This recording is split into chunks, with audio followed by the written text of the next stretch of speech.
This is a story about how little we actually know the people around us. You can feel like you understand someone completely, but the truth is, you really have no idea what they're capable of. This happened about 4 or 5 years ago. At the time, life was starting to feel overwhelming for both me and my boyfriend Stacy. We were burnt out, exhausted, and just needed to get away from everything. So I suggested we rent a cabin out in the woods for a few days. Just something quiet, warm, and far away from people. He loved the idea immediately. The only problem, money was tight. So I suggested we invite his best friend Randy and whoever he was seeing at the time. Split the cost, make it a couple's trip.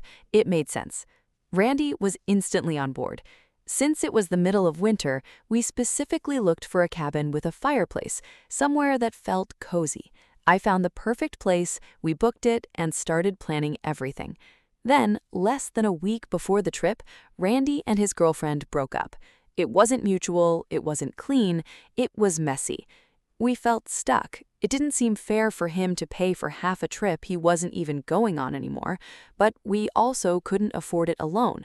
When Stacy called him, Randy insisted we still go. He refused to take his money back. So we figured, okay, maybe this'll just be a quiet, romantic weekend for us. But the very next day, Randy told us he found someone else to bring. Neither of us liked that idea. We didn't want to spend a weekend in the woods with a stranger, especially someone he barely knew. I tried to explain that travel compatibility matters, but Randy kept pushing. Eventually, he convinced us. He even offered to pay our entire portion of the trip. We agreed, but we both had a bad feeling about it. When the weekend came, we all carpooled together. That's when we met Lucy. She seemed quiet, almost too quiet. I'm not a shy person, and neither is Stacy, so we tried to include her, get her talking. But she barely said anything the entire drive. By the time we reached the cabin, I realized I could barely even remember what her voice sounded like. At first, everything felt normal. We settled in, lit the fireplace, and just hung out. Later, I suggested we play Uno, something simple. Lucy actually seemed to open up a little during the game, until Stacy called Uno. Lucy just snapped. Her entire demeanor changed. In this sudden burst of anger, she started accusing Stacy of cheating, yelling, screaming, completely losing control. At first, we thought she was joking. She wasn't.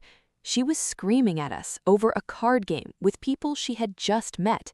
Even if Stacy had cheated, which she didn't, that reaction was insane. Randy tried to calm her down, but she threw her cards and stormed out. That was the first red flag. A few hours later, she acted like nothing happened, completely normal.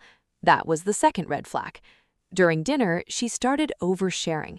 Very personal, very inappropriate details about her and Randy, things you just don't say out loud. I could see how uncomfortable he was. I kept trying to change the subject, make jokes, anything to shift the conversation. Eventually, it stopped, but the mood never really recovered. That night, Stacy woke me up. She told me to listen. From across the cabin, we could hear Lucy and Randy arguing. We couldn't make out the words, but the tone said everything. We decided not to mention it the next day. The next day was quiet. Too quiet. Lucy barely spoke. Randy seemed off. But that night, everything changed. I woke up suddenly to someone standing over me. It was Randy.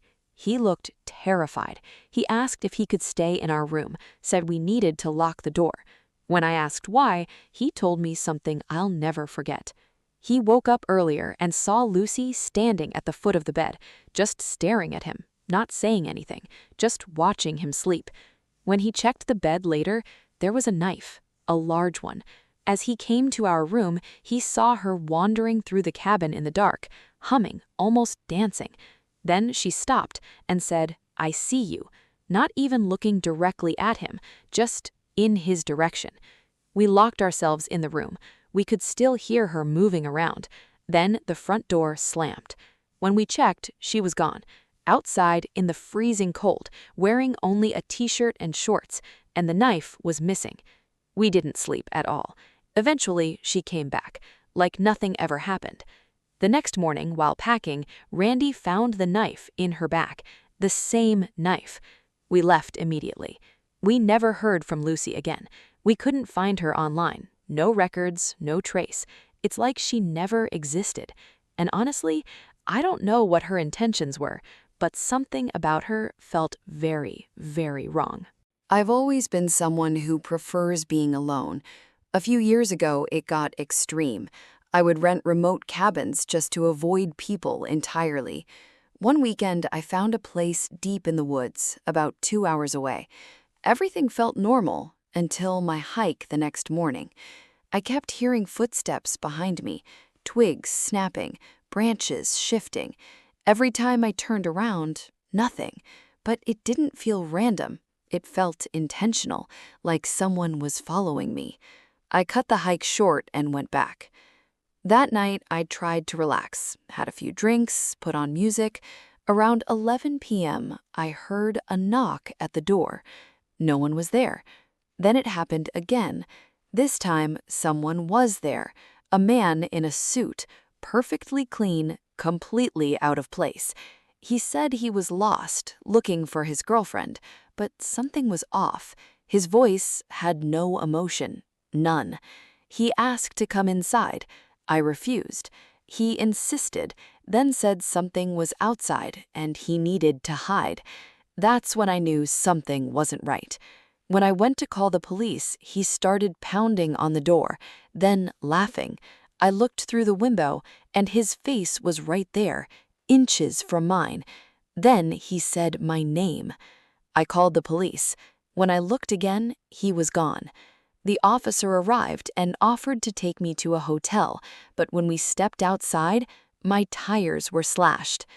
To this day, I don't know who that man was, but I know one thing. He didn't want help. He wanted inside. 6 months ago, my father passed away. We weren't close, but he left me his cabin. I went there to clean it before selling it. The smell inside was unbearable, rotten, heavy, wrong. While cleaning, I heard movement above me, the attic.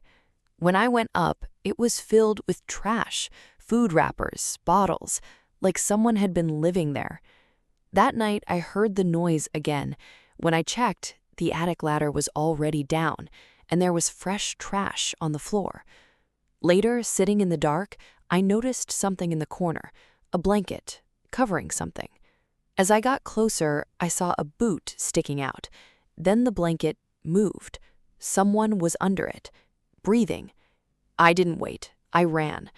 As I drove away, I saw a man step out of the cabin, dirty, thin, watching me.